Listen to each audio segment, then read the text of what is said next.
en el 2001 se dio una situación aquí en el país que se llamó la Cruzada Nacional por la Calidad de los Servicios de Salud. No sé si le pueden modular para que no, al micrófono, para que no haga la reverberancia, por favor. Y en esta cruzada nacional, a ver, denme un minuto para que le ajusten el… A ver.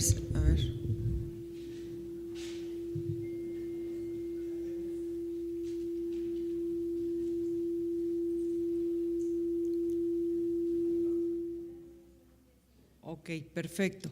Gracias. Bien, entonces, como les decía, en el 2001 surgió esta cruzada cuya intención básica era mejorar los servicios de salud. Una intención bastante loable, noble. Se haya logrado o no, bueno, acá ya son juicios de otro tenor. Pero el punto crucial es que todas las instituciones que ustedes ven enumeradas en el recuadro participaron. Fueron más de 1,000 personas que virtieron opinión, reflexión, análisis para conformar lo que hoy conocemos como las Cartas Generales de Derechos, tanto de pacientes como de profesionales de la salud. Y ahora vamos a pasar a desmenuzar un poco estas cartas que por mucho son el instrumento o los instrumentos con los cuales se pretende sensibilizar no solo a la población en general, sino también a los profesionales de la salud con respecto a la observación de los derechos, tanto de unos como de otros, en la práctica clínica. Vean primero este enfoque de los primeros 4 derechos. Y aquí quiero llamar su atención con respecto al hecho… yo no sé si los muertos me dejaron ciega o algo así porque no veo. Entonces, aquí quiero llamar su atención sobre el hecho de la capacidad visual que nosotros tenemos. El ojo humano, por naturaleza propia, tiene una capacidad muy limitada. De ahí que solo percibimos en número de 3 o en número de 2. Por eso los semáforos solo tienen 3, máximo 4. Rara vez 5, porque el quinto ya no lo vemos, ya no lo percibimos así de primer flashazo. Lo más que nosotros vemos es 3. De tal forma que cuando a nosotros nos ponen una tabla con 10 elementos, lo que más percibimos, o quizás lo único que percibimos así de golpe, o aún viéndolo reiterativamente, son estos 4 elementos. Entonces, esto tiene su razón de ser. Por eso se pone en primer lugar lo que uno considera lo más importante, o se pone en primer lugar lo que uno sabe que la gente más va a percibir. Entonces, con respecto a los profesionales de la salud, lo que los usuarios o cualquier persona que vea esta carta, esto es lo que más percibe. Pero ahora traten rápidamente de leer estos 4 derechos y si se fijan, solo corresponde a la dimensión de trabajador del profesional de la salud. Es decir, tener un lugar adecuado, tener recursos para poder ejercer su función y abstenerse de garantizar resultados. Entonces, esto hace alusión al profesional de la salud como trabajador.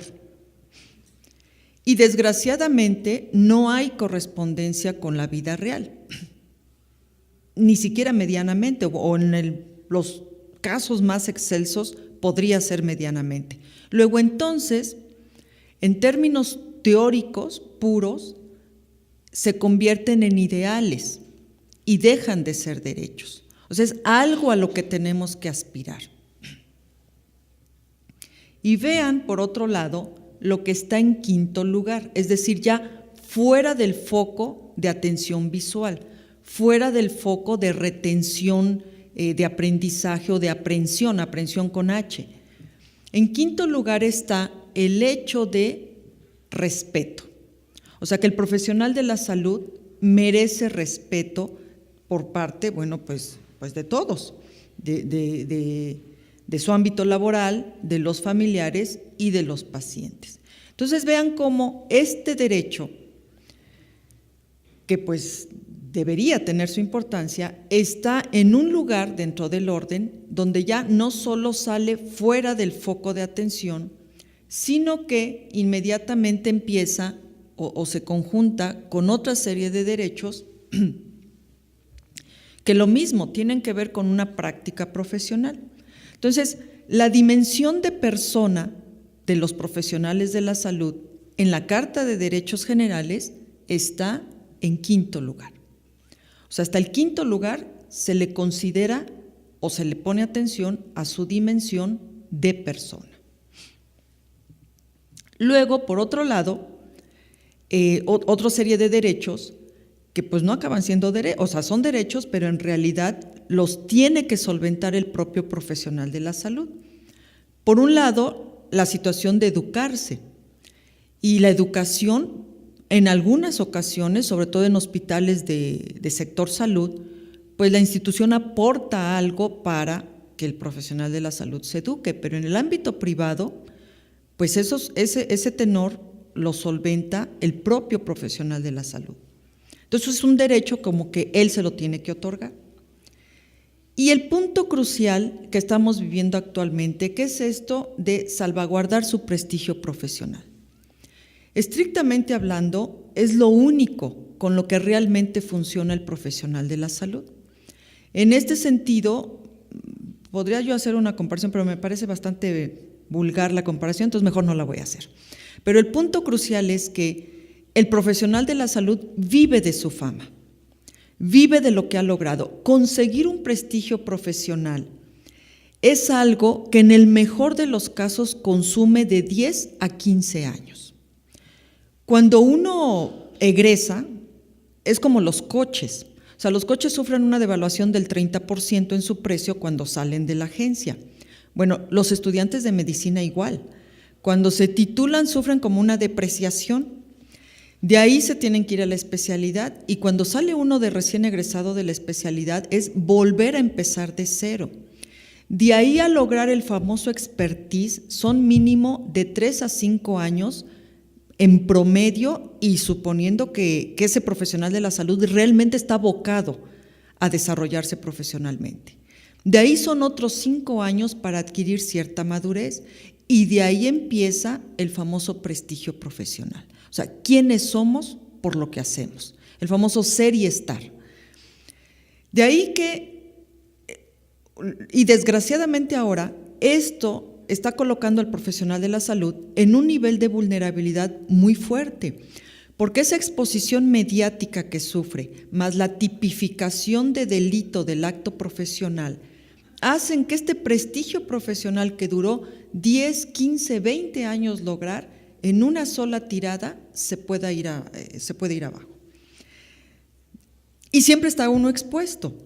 Ahorita vamos a ver más sobre la famosa segunda opinión, pero es algo que realmente en la vida real no solo está costando cada vez más trabajo lograrlo, sino que cada vez está más vulnerabilizado.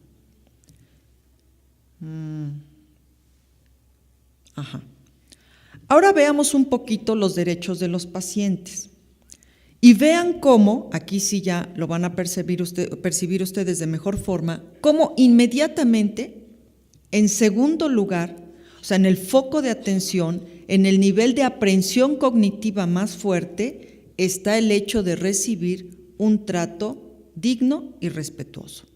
O sea, ahí sí está en segundo lugar, o sea, está inmediatamente. Y por otro lado, el tercer elemento, vean cómo hace alusión a la información. Pero quiero llamar su atención sobre este concepto de información suficiente. Al menos en bioética, en la bioética que se dedica al ámbito sanitario, existen 2 tipos de informaciones: la información suficiente y la información adecuada. La información adecuada es la que se adecúa a las circunstancias. Entonces, por ejemplo, para una apendicitis, Pues no le planteamos al paciente en el sentido, por ejemplo, de los riesgos, de decirle, pues mire, puede haber dehiscencia, puede haber peritonitis, puede haber falla orgánica múltiple, puede haber muerte, sino simplemente adecuamos la información en el sentido de que la cirugía tiene ciertos riesgos, pero que si todo sale bien, eventualmente el paciente va a quedar bien. La hemodiálisis, por ejemplo, a los pacientes les venden la idea, y más en ámbito privado, que una vez que entra en hemodiálisis se va a estabilizar, va a estar bien, va a comer, se va a recuperar, o sea, que realmente no pasa nada. O sea, se venden, en la información adecuada, se vende o se informa más o se sesga más la información sobre las bondades del tratamiento. Y no deliberadamente, pero sí sesgadamente, se omiten un poco o se relegan los riesgos, sobre todo los riesgos graves, de determinado tratamiento. En cambio, en la información suficiente se dicen las dos cosas, y en la misma intensidad, en el mismo tono y en la misma proporción. Es decir, se informa el todo, tanto en sentido de la bondad como en sentido del riesgo o perjuicio que un tratamiento implica. Entonces, en la vida real, pocas veces se hace esto, pocas veces se hace la información suficiente.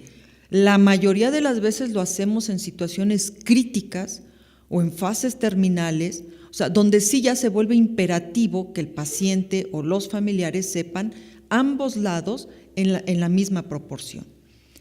Si nosotros diéramos información suficiente todo el tiempo, la verdad es que rara vez lograríamos que los pacientes se dejaran hacer algo. Porque, por ejemplo, de hemodiálisis uno tendría que decirles, y eventualmente va a sufrir insuficiencia cardíaca, y la fístula eventualmente va a ser aneurisma, y esto, y lo otro, y lo otro, y lo otro. Trasplantes, tendríamos que decirle, eventualmente va a ser rechazo crónico, eventualmente va a perder el riñón, eventualmente esto, eventualmente el otro. Entonces, de tal forma que a la gente realmente le costaría mucho trabajo aceptar ciertos procedimientos, porque ya en mente tendría lo último de lo último y dirá, no, pues esto no, como que no conviene. Entonces, a final de cuentas, este derecho, estrictamente hablando, pone en jaque realmente el cumplirlo, si se cumple malo y si no se cumple peor. Si me ayudan con el micrófono, porque otra vez está haciendo reverberancia. Y vean en cuarto lugar, también ya fuera de foco, lo que nos pone en esta carta, que es decidir libremente sobre su atención. Y este es el punto quid. Porque por un lado, efectivamente, la medicina actualmente tiene que trabajar en un contexto de una cosa que en bioética se llama paternalismo justificado. Y este paternalismo justificado es el cambio de paradigma, la ruptura de una tradición que prevaleció pues, prácticamente desde la época hipocrática hasta mediados del siglo XX, que consiste en el paternalismo autócrata. ¿Esto qué significa? Que el criterio médico era la ley. O sea, lo que el médico indicaba era exactamente lo que tenía que proceder. Eso, antes de que surgiera este rebumbe de la bioética, se conocía como paternalismo autócrata. Actualmente está fuera de foco, se supone ya en desuso, y ahora se pretende o se quiere trabajar sobre paternalismo justificado. Es decir, yo debo seguir ayudando a mi paciente, debo seguirlo acompañando, debo ayudarle a tomar decisiones, pero estrictamente hablando, debo hacer lo que él decida. Independientemente de lo que si él decide, a mi juicio, está equivocado o no. Quizás el ejemplo extremo lo tenemos con los testigos de Jehová cuando no aceptan ser transfundidos a una costa de su vida. Entonces, el problema está aquí cuando la gente decide cosas que incluso rayan en lo irracional o rechaza cosas por los motivos más inadecuados que uno pueda en este momento imaginar. O cuando la misma reglamentación nos coloca en una antinomia incluso legal. Por ejemplo, para operar a una persona se necesita 2 unidades de paquete globular de reserva. Eso marca la norma. Pero por el otro lado, la misma ley, y si alcanzan a ver, porque yo no veo nada, no sé qué pasa hoy, pero si alcanzan a ver algo de aquí, esa reglamentación es la que nos obliga a respetar la decisión del paciente, que se supone es una decisión tomada libremente. Luego entonces, si yo voy a operar a un testigo de Jehová, por un lado estoy obligado a tener 2 paquetes globulares en reserva por norma para poderlo meter a quirófano. Pero por el otro lado, la misma ley me obliga a respetar la decisión del paciente tomada libremente. Eso se llama antinomia legal, donde la misma ley me pone en una situación donde si respeto A, estoy transgrediendo una ley o una norma. Y si respeto B, estoy transgrediendo otra norma u otra ley.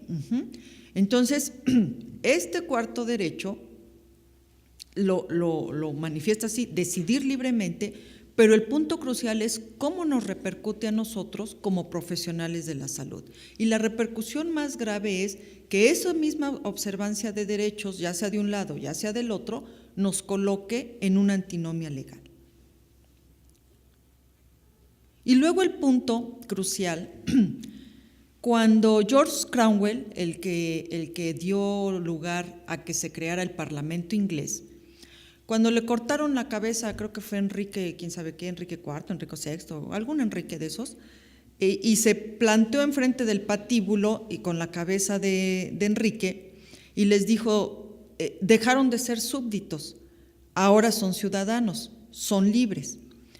Y pues el pueblo inglés de ese entonces pues lo miró y como le hacen los jóvenes ahora, ¿no? Con el WhatsApp, good, o sea, mandaron una manita, ¿no? Pues felicidades, ya somos libres. Pero el punto, la historia demostró que no solo basta con dar la libertad por decreto o manifestar la libertad por decreto, sino que también realmente ser libres o aprender a ser libres es un proceso educativo. Entonces, el punto crucial aquí, y ustedes seguramente ahí tienen amplia experiencia a nivel clínico, que una cosa es que los pacientes tengan derecho a decidir libremente y otra cosa es que tengan la capacidad de decidir, la capacidad de tomar decisiones y sobre todo la capacidad de asumir la responsabilidad que implica las consecuencias de determinadas decisiones. Entonces ahí entra el famosísimo eslogan, bueno, ya se volvió eslogan, de que si se salvó fue gracias a Dios y si se murió pues fue culpa de los médicos. Entonces, ¿por qué? Porque el punto no solo es decir son libres de decidir, el punto es educar para aprender a decidir y sobre todo decidir de forma responsable. Y bueno, aquí hay otra serie de derechos que ustedes conocen, pero lo que quiero llamar la atención es sobre este. Bueno, empezamos con la confidencialidad. O sea, ellos tienen derecho a ser tratados con confidencialidad. El médico no. O sea, el médico no tiene ese derecho. Y entonces muchas veces cuando doy esta plática, sobre todo con pacientes, o sea, cuando hay pacientes, o sea, cuando el público son usuarios, yo les digo, ¿a usted le sería grato que yo fuera a TV Azteca o a Televisa o cualquier medio de comunicación y dijera, ay, Pedro Frutal es impotente y por eso su esposa lo dejó, porque pues ya no funciona y por más tratamiento? Digo, no le gustaría, ¿verdad? Digo, nosotros tampoco. O sea, cuando nos exponen públicamente cual si fuéramos delincuentes, digo, tampoco es grato. Entonces, no nos negamos a ser denunciados o a ser demandados si cometimos un error, y sobre todo un error grave. Pero de ahí a la exposición mediática hay un trecho. Entonces, le digo, así como a ustedes no les gustaría que yo anduviera ventilando sus miserias fisiológicas en medios de comunicación, de igual forma a mí me gustaría que cuando yo cometo un error, me demanden en el Ministerio Público o en la CONAMED, le digo, pero con decoro. Le digo, de otra forma, pues esto se vuelve una guerra de a ver quién expone más a quién. Entonces, el punto crucial es que esto efectivamente atenta contra el decoro de la persona, el romperlo. Pero los médicos, se supone, también tenemos un decoro y ese sí puede ser roto. Y ahora las famosísimas segundas opiniones. Efectivamente, en México, al menos en México, prevalecen dos grandes escuelas, por no decir tres. La anglosajona, que tuvo una influencia con la famosísima medicina basada en evidencias, que fue muy apabullante, sobre todo durante el siglo XX. La europea, que no es que no se base en evidencias, pero tiene un equilibrio más ponderado entre clínica y cientificismo, y la mexicana per se. Entonces, estas tres escuelas pues han hecho que los estudiantes a veces se eduquen con un equilibrio ponderado entre estos tres criterios, a veces con un sesgo muy grande hacia uno u otro criterio, y eso hace a su vez también, y aparte agréguenle pues las capacidades cognitivas de cada persona. Luego entonces el profesor puede ser el mismo, la información puede ser la misma, pero ya las competencias de cómo el educado lo aplique, pues la diversidad es tan grande como el número de médicos y enfermeras que existen en este país. Entonces, ¿esto qué ha ocasionado? Pues lo mismo, una serie de confusiones, incertidumbres, miedos, ignorancia, y de a veces no saber exactamente qué es lo adecuado para determinado procedimiento o tratamiento, lo que sea. Y entonces surge la famosísima segunda opinión, que ahora ya no es segunda opinión.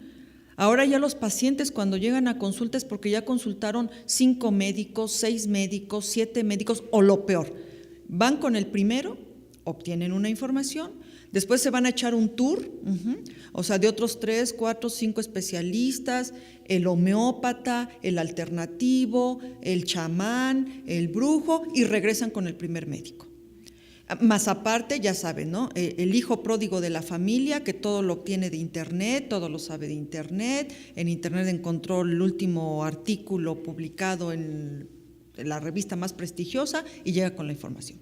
Y entonces regresan con el primero con el que pasaron, y a ese primero ahora es aclárame todas las confusiones que me creó ese tour, incluyendo al chamán, al brujo, y ahora no solo acláramela, sino resuélvemela.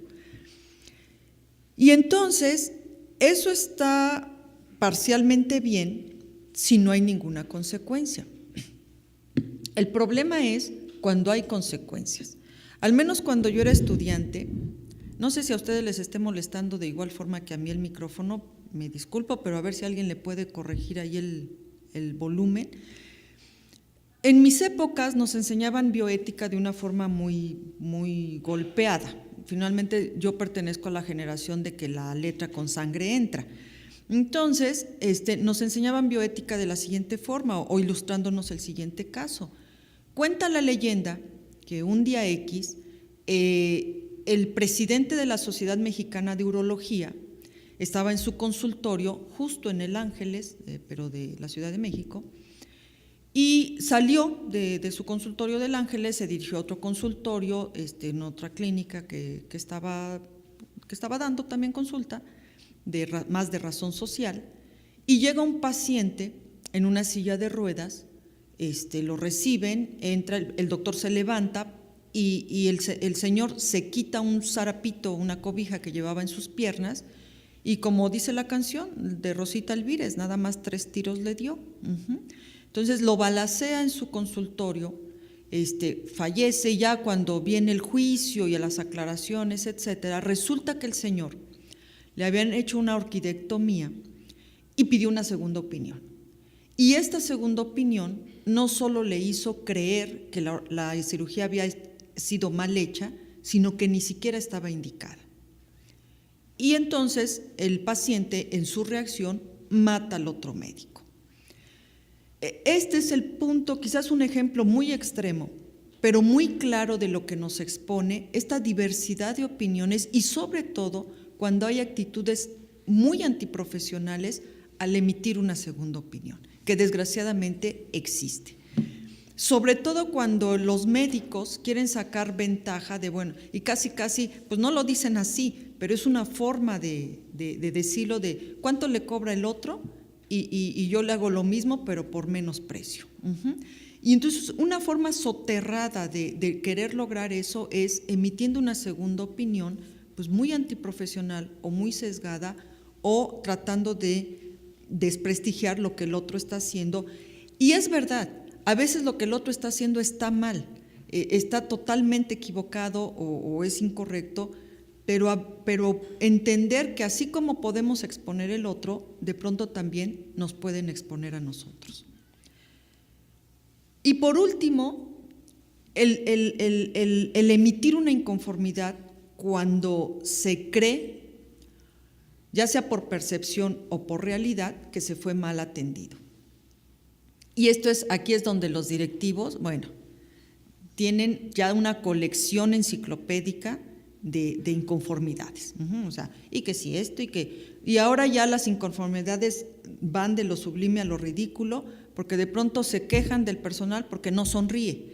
Y entonces le digo, ¿y cómo pretenden que sonría si les pagan mal? Les doblan el trabajo, tienen sobrecarga de trabajo, recortaron personal, les quitaron los estímulos y aparte sonreírle, le digo, no, pues espéreme tantito, súbame el sueldo y a lo mejor sonrío un poco. Ahora, el otro problema que tenemos es cuando estos derechos están divergentes, o sea, no hay una equiparamiento del uno con el otro. Entonces uno lee una carta, otro lee otra carta, pero no encuentra uno la equiparación entre ambos. Vamos a ver si esto es posible.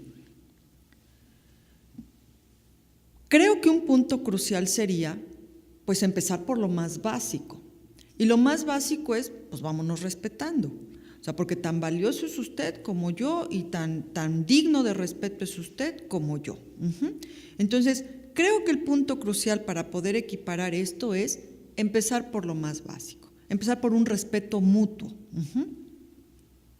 Luego dice, decidir libremente su atención, pero yo también tener libertad para ejercer esa profesión. O sea, ahora sí que tan libre usted como yo.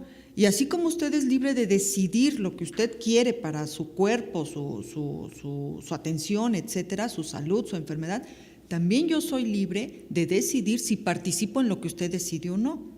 Los testigos de Jehová, la despenalización del aborto. O sea, usted quiere un aborto en el rubro de interrupción voluntaria del embarazo, que ahora ya no se llama aborto, ahora es así, interrupción voluntaria del embarazo. Pues también está en mi libertad si le hago el legrado o no, si participo en esa acción o no. Y pues a lo mejor no quiero, o a lo mejor sí quiero. Entonces, es libertad con libertad, o sea, tan libre tú como también libre yo. Recibir información, pero también abstenerme de garantizar resultados. Una palabra o una frase, ¿qué garantía me da usted de que va a quedar bien? Y la respuesta siempre tiene que ser ninguna, porque esto no es una agencia de coches. O sea, esto no es como la agencia de coches que ustedes llevan su coche. Si en la agencia de coches los coches no salen bien, mucho menos en un hospital. O sea, yo te doy la información, te digo todos los riesgos, y si quieres, si tú lo toleras, te puedo dar información suficiente. Es decir, esa que te va a dejar claro los pros y los contras, pero no puedo garantizar. O sea, no soy gerente de fábrica. Entonces, puedo garantizarte que voy a poner mi mejor esfuerzo. Puedo garantizarte que se va a hacer todo lo posible. Puedo garantizarte que se va a dar lo mejor de lo que tenemos, pero a tener ahí un resultado garantizado de que todo va a salir bien, sin complicaciones, la respuesta siempre tiene que ser un no. Recibir atención adecuada, pero pagarme por ello. O sea, yo te voy a dar mi mejor esfuerzo, pero justo es que tú pagues por ese mejor esfuerzo. Yo no sé en este hospital, y por lo tanto no tengo autoridad para hablar sobre este hospital porque no lo sé, ignoro, si lo supiera a lo mejor sí me aviento un comentario, pero sí sé de muchos hospitales privados que aseguran antes que nada su cuenta y ya si le pagan al médico no, ese es su problema. O sea, aquí primero páguenos a nosotros, ya saldó usted su cuenta, se puede ir. Si le pagó al médico no, ese ya es bronca del médico.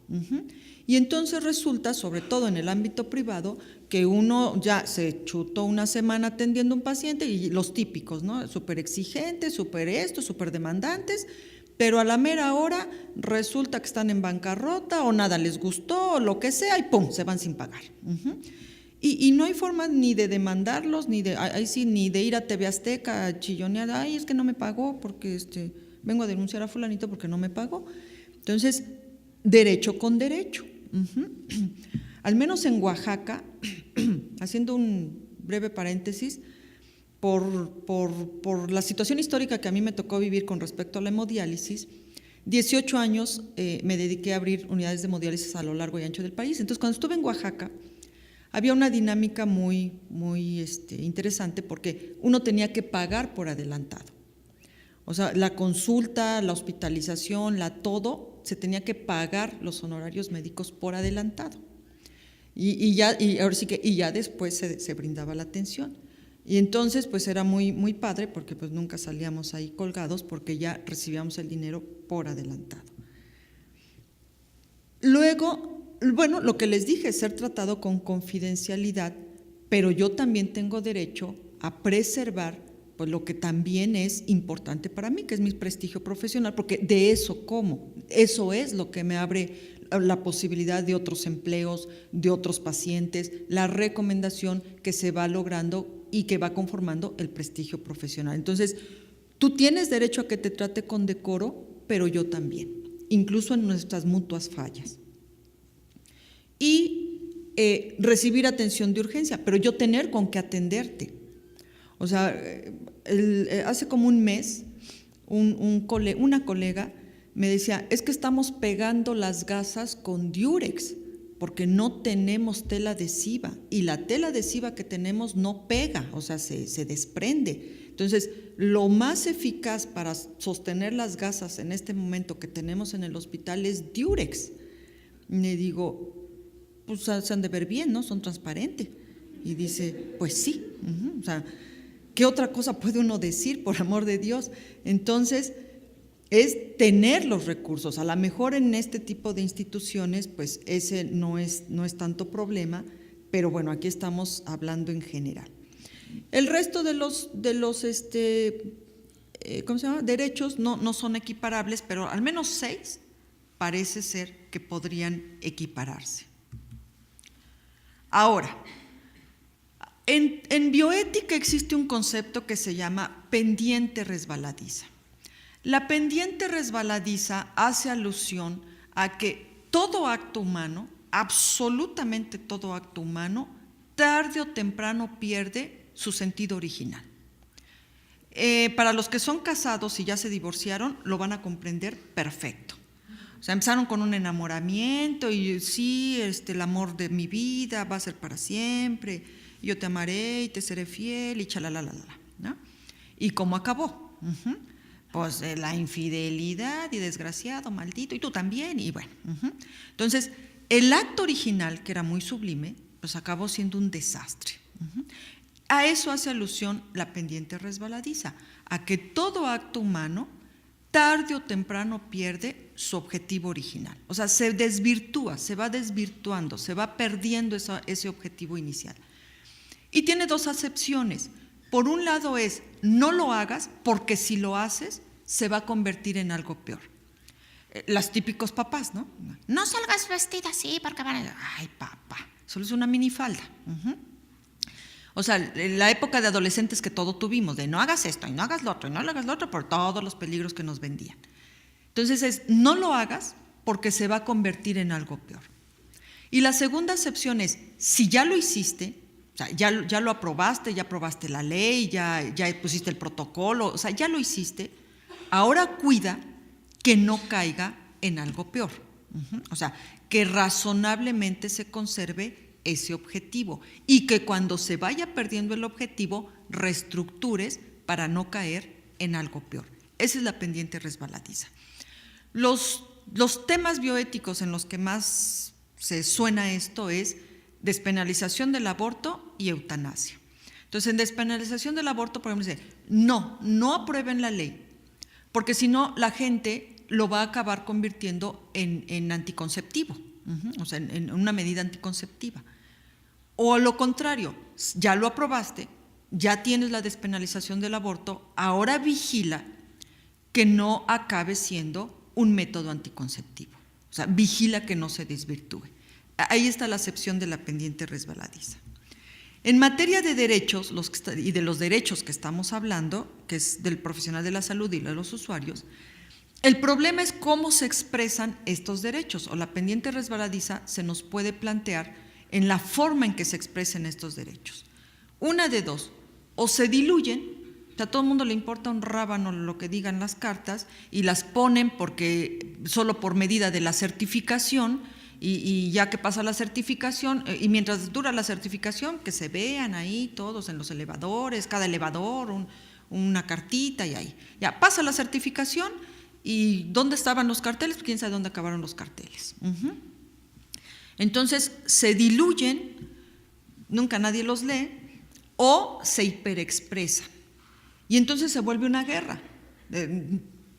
Usted está violando mis derechos, pues usted está violando los míos. Y entonces a ver qué derechos es el más fuerte. Y entonces acaba siendo una guerra, pues de a ver quién es el más fuerte y la ley del más fuerte. Y entonces hay una hiperexpresión donde cada parte exige el cumplimiento de sus derechos, incluso con violencia.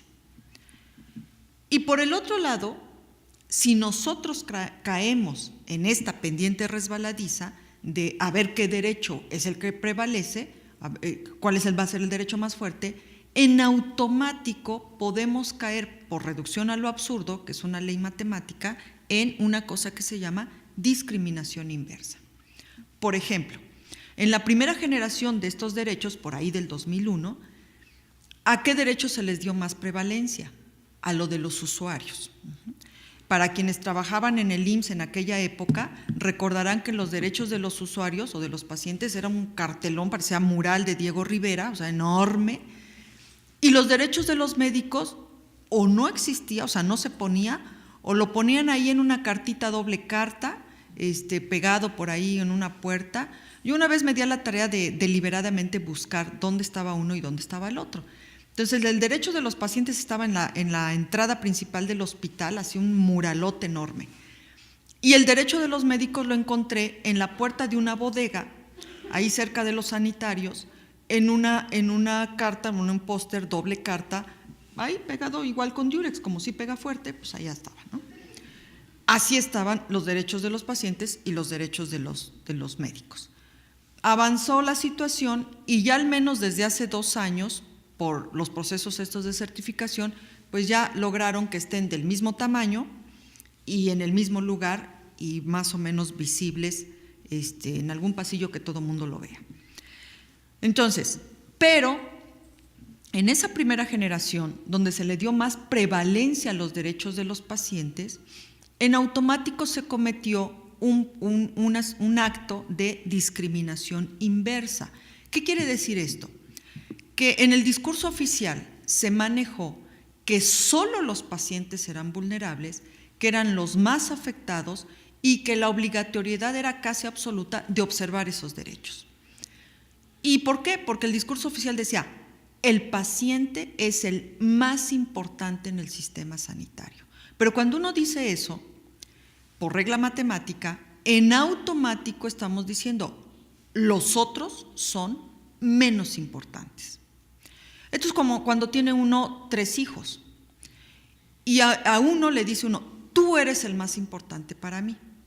Normalmente es al que no se parece a la suegra. Entonces, tú eres el más importante para mí. Y a los otros no se les dice nada. Luego entonces a los otros en automático se les está diciendo, tú eres menos importante para mí. Tú eres menos importante de hecho.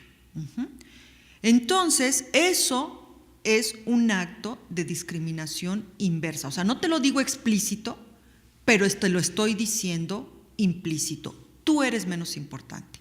Para mí, solo este es importante.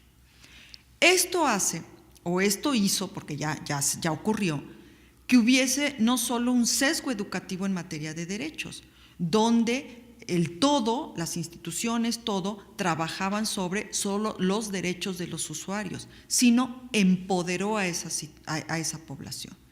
Y los que no son importantes, por discurso, luego entonces tenían que trabajar solo sobre la observación de los derechos de los otros.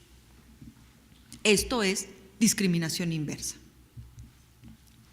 Por otro lado, cuando no se cumple algo, y otra vez, para los que son divorciados, pues ya lo comprenden perfecto. Te amaré para siempre, te seré fiel para siempre, y no se cumplió. Entonces, o se adaptaron a la infidelidad o acabaron frustrados. Y entonces, cuando los derechos no se cumplen, no al 100%, porque eso es muy difícil, pero razonablemente, o se cumplen de mala manera o se cumplen de forma insatisfactoria, ocurre esto en las personas. O se adaptan sabiendo que nunca se van a cumplir, bueno, pues es que esto nunca va a suceder, o se frustran. Y en los pacientes, o los exigen, incluso de forma violenta, a punta de demandas, a punta de denuncias públicas, a punta de amenazas, o ahora sí que cuando ven que se les empiezan a cumplir, pues piden más y piden más y piden más y piden más, y llega un momento en que ya, ahora sí que, perdón la expresión, pero no tienen llenadero, o sea, y quiero más, y quiero más, y quiero más, cuando ven que sus derechos se van cumpliendo uno tras otro, y entonces empiezan a pedir y a pedir y a pedir y a pedir, y es el cuento de nunca acabar, ahora sí que quieren el todo. ¿Qué pasa si nosotros reordenamos este asunto? Aquí la intención es mandar otro mensaje. Bueno, esto para empezar, ahorita ya se quitó esto de médicos y enfermeras. Ya no existen los médicos ni existen las enfermeras. Ahora todos somos profesionales de la salud. Y aunque al principio pensaban que esto sonaba muy feo, y de hecho muchos hasta la fecha todavía como que es un término que no les gusta, pero al menos en el argumento que sustenta estos derechos, usuario lo conceptualizan así, o sea, lo definen como aquella persona que sea paciente o no, que está requiriendo y obtenga prestaciones de servicios de salud médica, de atención médica. Entonces es más genérico y abarca a una diversidad de personas que pueden o no ser pacientes y per se familiares. Ahora, por otro lado, y es una preocupación muy fuerte en el ámbito de la bioética, es exactamente qué contenido le damos a los conceptos. Porque si no, suena muy bonito, o sea, cuando nosotros decimos dignidad, calidez, ¿qué? Atención con calidad, gestión de la atención con calidad y calidez, atención humanística, y suena muy bonito, pero el punto es, ¿qué significa? Exactamente qué estás tratando de decir con ese concepto en especial o con esa palabra en especial. Y esto sí preocupa mucho en bioética, porque si no aterrizamos bien qué contenido le damos, entonces simplemente puede ser muy edulcorante el discurso, escucharse muy bonito, pero la gente en concreto no sabe qué hacer para cumplir con eso. Empecemos con el primero. Si recuerdan, estaba en segundo lugar, lo del famoso trato digno y respetuoso. ¿Y qué quiere decir exactamente esto de digno y respetuoso? O sea, exactamente qué significa o qué tengo que tener yo aquí en la cabeza para tener la firme convicción de que estoy dando un trato digno y respetuoso. ¿Y por qué? Para los que nos acompañaron en la primera sesión, cuando hicimos la ilustración de lo que es la moral y lo que es la ética, vimos que muchas veces se confunde con ética un trato cortés, socialmente cortés, y que eso está muy lejos de lo que significa un trato ético. Bueno, para los que no nos acompañaron, es el hecho de que muchos confunden un trato con cortesía, un trato cortés o bien educado socialmente con trato ético, y es totalmente distinto.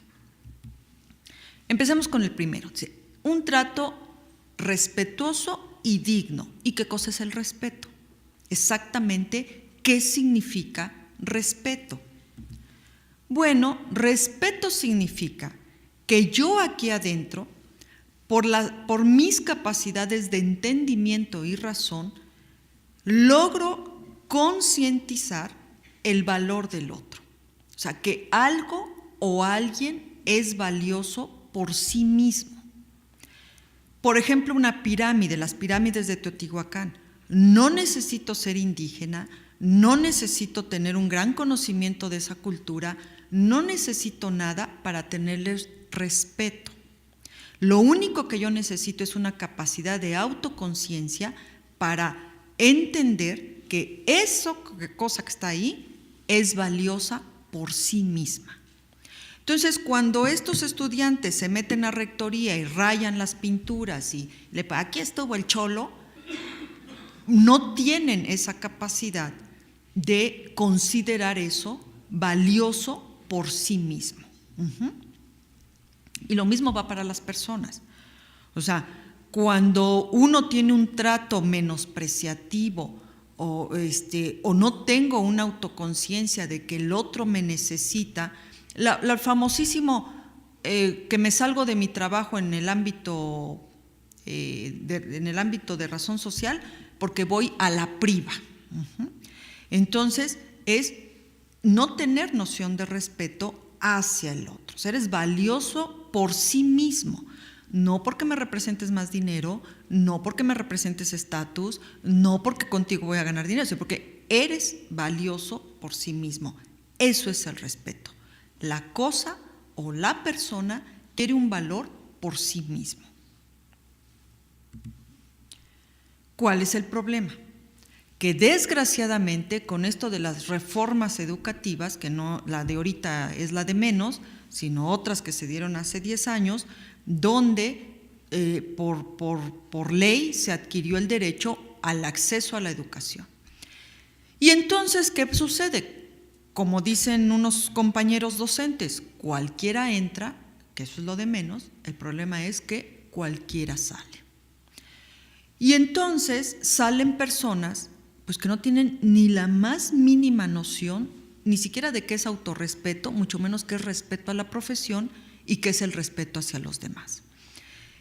Y entonces, mi defensa, y sobre todo cuando estoy ante personalidades de la CESAMED aquí en Puebla o de la CONAMED en el resto del país, es que les digo, los que realmente son profesionales de la salud no necesitan bioética. Y para lo único que la necesitan es para enterarse de cómo van los cambios médico-legales. Pero en términos de ética, no necesitan nada de esto, porque lo tienen. O sea, ya lo tienen por formación o por sentido de conciencia propia. Y entonces se defienden y me dicen, pues esos son los que no existen. Digo, pues en su casa, porque en la mía sí. Entonces, ese es el punto, que desgraciadamente esto, como lo vimos en la sesión pasada, prevalece más de lo que uno quisiera. Ahora, el otro, el famoso trato digno. ¿Qué es esto de la dignidad? Hay dos tipos de dignidad. Una que es la dignidad ontológica, es decir, la que todos tenemos, absolutamente todos, por el puro hecho de ser seres humanos.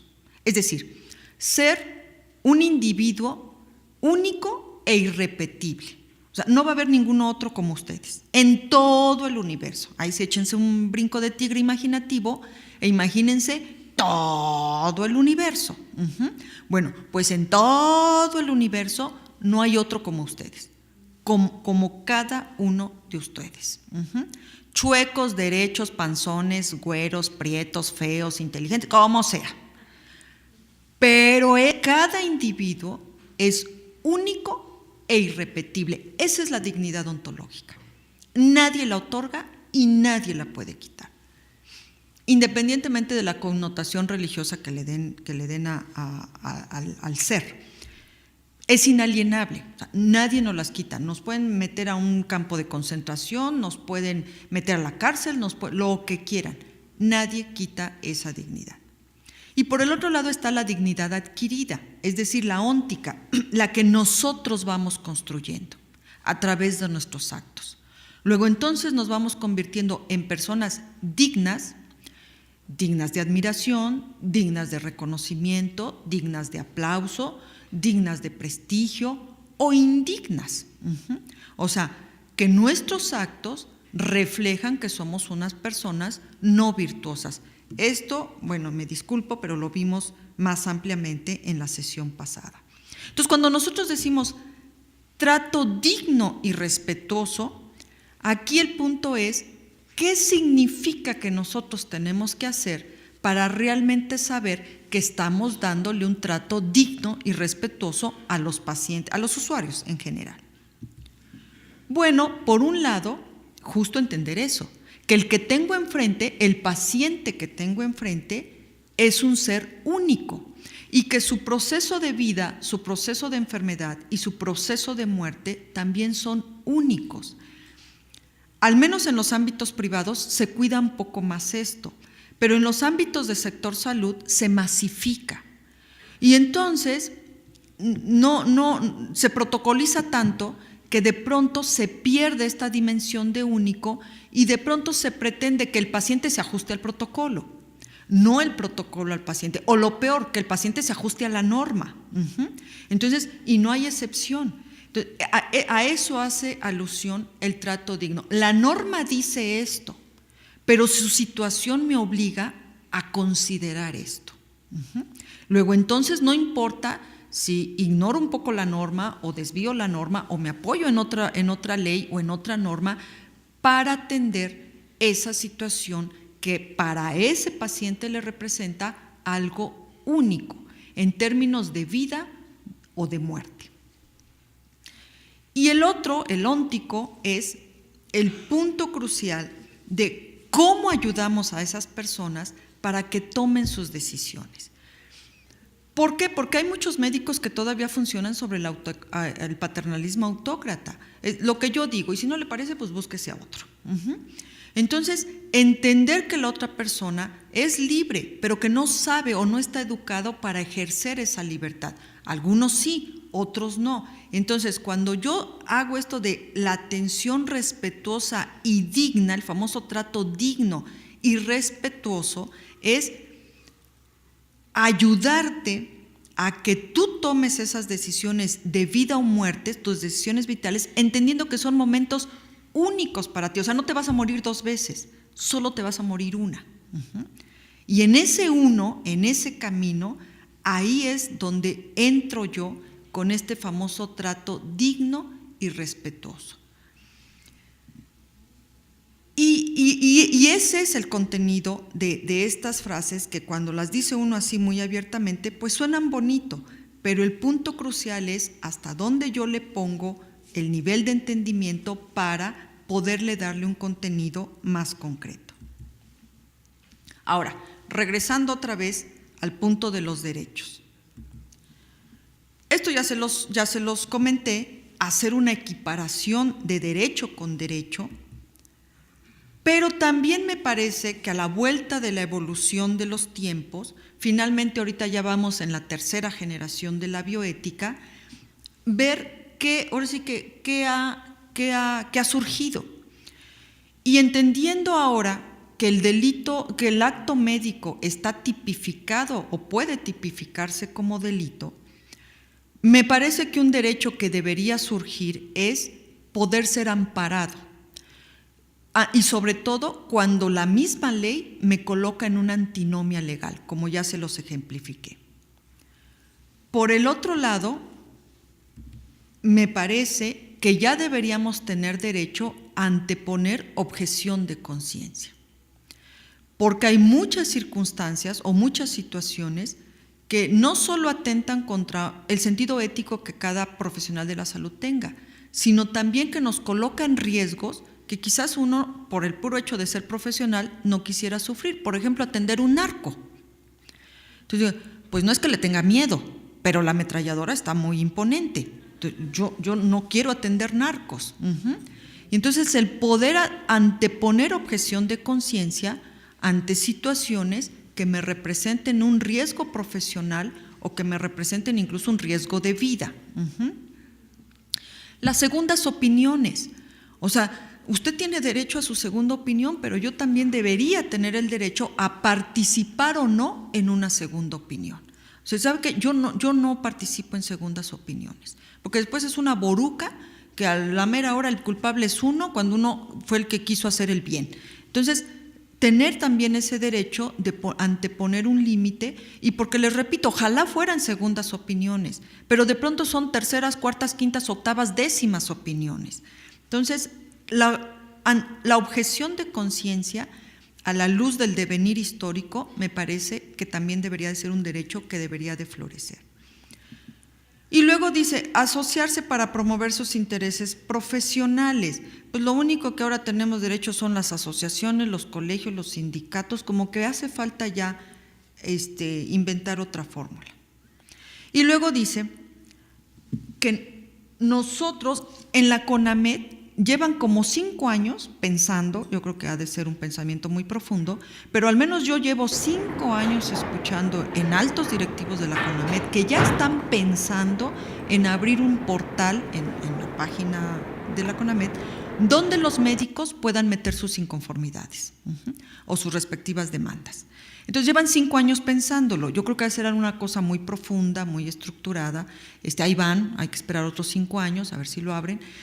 Pero en mi opinión, la CONAMED, si hablamos de equidad y de trato justo y digno y respetuoso, debería también tener un portal donde los médicos pudieran presentar, o sea, el profesional de la salud, su inconformidad cuando estén también siendo agredidos o teniendo alguna situación que amerite una denuncia. Desde mi punto de vista y sujeto a crítica, pero esto que tiene más que ver con cuestiones profesionales o laborales, quitarlo, y esto es por culpa de las enfermeras, dicho sea con todo respeto, pero esto lo pusieron por las enfermeras. Y creo que a la luz del devenir histórico ya no se justifica el sentirse en desventaja. O sea, todos estamos en el mismo barco y cuando el barco se hunde, todos nos hundimos con él, y cuando el barco se salva, todos. Entonces, aquí ya como que remarcar esa diferencia me parece que incluso lesiona más que ayudar. Entonces, aquí todos somos iguales y pues a darle. Entonces, en materia de derechos, el punto al menos que su servidora defiende, y sobre todo ante la CESAMED y CONAMED, porque yo los he escuchado decir, es que el paciente es vulnerable. Les digo, no, cuando llega la influenza nos morimos parejo. Entonces le digo, mi mísero cubrebocas de patito no impide que me contagie si me voy a contagiar. Entonces aquí, al menos desde el punto de vista ético, se establece una igualdad en todos los sentidos. Entonces, tan humano uno como el otro, o sea, la medicina no la ejercen robots, y la competencia cognitiva o la ventaja cognitiva no nos quita lo humano, al contrario, nos obliga a reforzarlo más. Tan civil uno como los otros. Yo siempre defiendo, le digo, mi contrato laboral no anuló mis derechos constitutivos, o sea, sigo amparado por mis derechos de constitución, y tan vulnerable uno como el otro. Como le decía, la influenza agarra parejo, no distingue. Luego entonces, pues de los pendientes que nosotros tendríamos es solventar este sesgo educativo y sobre todo transmitir el mensaje de que todo derecho va implícita una obligación. Y no existe la Carta General de las Obligaciones de los Pacientes o de los usuarios, ni tampoco existe la Carta General de las Obligaciones del Profesional de la Salud. Apoyándonos en la Declaración de Lisboa, que es de los pocos documentos que sí contemplan esta situación, pues dentro de las obligaciones que podríamos pensar para los usuarios, uno, obvio, que nos traten con respeto, Y dos, y yo creo que todos tenemos esa experiencia común, que no mientan. O sea, yo no sé por qué se está convirtiendo en algo ya casi de uso y costumbre, que mientan cuando están pretendiendo tener acceso a la atención sanitaria. Y eso es indistinto, tanto en ámbito privado como en ámbito de sector salud. O sea, el paciente miente y de pronto miente muy descaradamente. Tener la capacidad de tolerar la información suficiente, no solo quedarse con la información adecuada, sino entender que toda intervención médica instrumentada tiene riesgos y que esos riesgos pueden ser o pueden incluso implicar la muerte misma. Y entonces ahora sí que aguantar, recibir información suficiente. Y una vez que se ha casado con un médico y con un tratamiento, pues cumplir con él, porque eso ustedes lo viven muy, muy frecuentemente, que ahora no se tomaron esto, que ahora no vinieron a consulta, que ahora esto, que ahora el otro, y aún así quieren resultados satisfactorios. Y en caso de falta de cumplimiento, por la razón que sea, pues avisar para que el médico sepa que se le viene encima o que hay que corregir. Lo que hace un rato me comentaban, dice, mis pacientes llegan tarde a las citas. La puntualidad es un signo básico de respeto hacia el otro. Colaborar con la atención sanitaria y no confundirnos. Al menos yo creo que en este hospital ustedes sí lo sufren, que los pacientes confunden este tipo de hospitales con hoteles de lujo. Y a la enfermera la confunden con recamarera en lugar que de una profesional de la salud. Y luego dicen, señorita, ¿me puede tapar los pies? Pues de que puedo, pero de que está su familiar y él podría hacerlo de mejor forma, podría hacerlo. O sea, soy enfermera, no recamarera. ¿Sí? Y ha habido el descaro de pedirles incluso masajes. Y dicen, no, soy enfermera, no masoterapeuta. Entonces, sobre todo en este tipo de hospitales, los usuarios confunden el pagar con el tipo de servicio al que vienen. Y sí, un comentario es, esto no es hotel, esto es un hospital, con reglas, con protocolos, con reglamentos, y usted la obligación que tiene es colaborar para que esa atención que usted vino a solicitar se le dé de la mejor forma posible. Al menos en el ámbito público, yo siempre les digo, soy servidor público, no sirviente privado. Entonces, hay sus límites. ¿Y quién tiene que colaborar? Usted, no yo. O sea, yo no tengo que estarme desgarrando para que usted esté bien. Usted tiene que desgarrarse para poder estar estable. O sea, hacer lo que le corresponde. Porque desgraciadamente esto no existe en el discurso oficial ni en la ley. Pero es uno de los elementos que más nos pone en jaque, la negligencia del otro parte. En cambio, la negligencia nuestra está tipificada como delito. Es todo, me pasé un minuto, me disculpo, pero yo espero que el mensaje haya sido, se vea. Y pues agradecerles una vez más su asistencia, su constancia, me alegra que cada vez vemos más. En diciembre no va a haber sesión, descansamos, pero en enero se renueva el ejercicio, en la primera semana de enero. El viernes 11 de enero es la siguiente sesión. Para los que nos gusten acompañar, pues nos vemos el año que entra, y mientras les reitero mi agradecimiento al hospital, a la directiva del hospital, a la doctora Elizabeth Castro por abrirnos las puertas para estar aquí con ustedes, y principalmente pues desearles felices fiestas navideñas, éticamente disfrútenlas a todo lo que dé, y nos vemos el próximo año. Muchísimas gracias. Buenos días.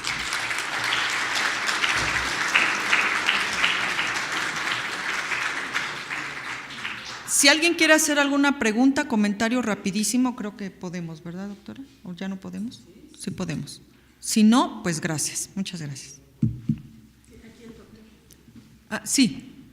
Doctora, buenos días. Sí, buenos días. Circulando en la red un diario oficial de la Nación. Sí. En el que se publica que el paciente, el médico en el artículo 6 constitucional tiene el derecho de réplica, y que es una realidad.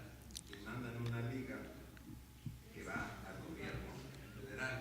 Sí. Sí, es correcto. Sí, sí, es correcto. Sí, ya surgió eso, que el médico ya no puede ser expuesto ante los medios de comunicación arbitrariamente. Si es expuesto a los medios de comunicación, tiene derecho de réplica. Sí, eso sí ya está.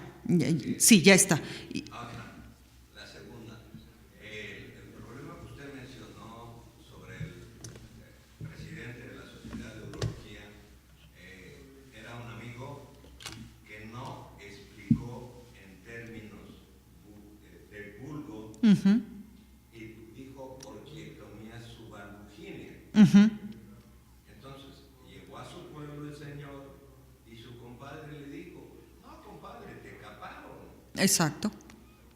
Entonces, y también puede haber castración química, ¿no? Es correcto. Regresó y mató a este señor en un hospital de nuestro corporativo, está en la colonia Roma, le dio 3 balazos de 38. Sí. Es prudente que les expliquemos a veces hasta con palabras Básicas. y bajarnos al nivel cultural de ellos, porque ellos no entienden eso. Sí, sí, de hecho esa es una preocupación muy fuerte en los estudiantes sobre todo, que a veces también les enseñan, pero no les hacen estas acotaciones que no siempre van a tener enfrente a personas con un nivel intelectual que permita entender el lenguaje propio del médico. Y bueno, saliendo a colación, hicimos un ejercicio en la universidad donde yo doy clases y les llevé un paciente real, o sea, un paciente trasplantado, y entonces hice que los alumnos le hicieran el interrogatorio. Y entonces el paciente cuando no les entienda les va a decir zafo. Bueno, pues fue un zaferío impresionante, porque llegó un momento en que el paciente se le dedica zafo. Entonces los alumnos pues se desesperaron, ¿no? Y ya al final, al otro día del ejercicio, dice, pues doctora, dice, pues es que ya zafamos, o sea, no entendimos. Y ya el propio paciente les dijo, dice, es que yo no sé qué es diabetes, yo no sé qué es patología. Dice, para ustedes piensan que es algo común, dice, pero yo no sé qué es diabetes, por ejemplo, ¿no? Y de pronto uno como estudiante, pues, ay, ¿cómo no va a saber qué es diabetes? No, pues no saben. O sea, es decirle, está usted mal del azúcar. O sea, entonces, de pronto, traducir el lenguaje que para nosotros es accesible, pues puede ser un punto crucial, literal, en no perder la vida en manos que alguien entendió pues, de forma distinta la situación. Entonces, sí, eso para los que somos docentes debe ser un recordatorio muy fuerte de enseñarles a los alumnos a que esto tiene que darse en la práctica, y para los que son estudiantes, pues también un recordatorio muy fuerte de que tienen que aprenderlo, porque si no, se expone uno, y se expone uno a veces gravemente, como el caso que ahorita sacamos a colación. Muy bien. Adelante, doctor. Doctora, en cuestiones de lactancia materna, ¿alguna vez alguna persona dijo que la mujer, la mamá, podría, o alguien lo dijo a título personal, tener derecho a decidir si dar o no dar Lactancia. Pero aquí, ¿cuál es más fuerte? ¿El derecho del niño a recibirla, o el derecho de la madre a darla, o a esa? No, es el derecho del niño. O sea, el derecho del niño prevalece en ese momento por encima de los derechos de la madre. Puede no darle la lactancia del seno directo, pero sí la leche. O sea, extraerse la madre la leche con un de estos dispositivos que tienen para extraer la leche y dárselo de forma indirecta. Porque muchas madres no quieren lactar porque les duele, les lastima, las muerden. Entonces, pero una cosa es eso, y pues ahí sí la madre tiene derecho a no sufrir un dolor que le causa problema, o una lesión incluso que la puede lastimar. Pero una cosa es eso y otra cosa es la obligación que como madre tiene de proteger al más vulnerable, que está incluso bajo su resguardo. Entonces, ahí prevalece el derecho del niño, y la lactancia puede ser de forma indirecta si la madre no quiere exponerse a ser lastimada físicamente por el acto de la succión. pero definitivamente es el derecho del niño. Sí, ahí sin discusión, pues. Uh-huh. ¿Alguien más? No, pues bueno, pues muchísimas gracias. Hasta la próxima.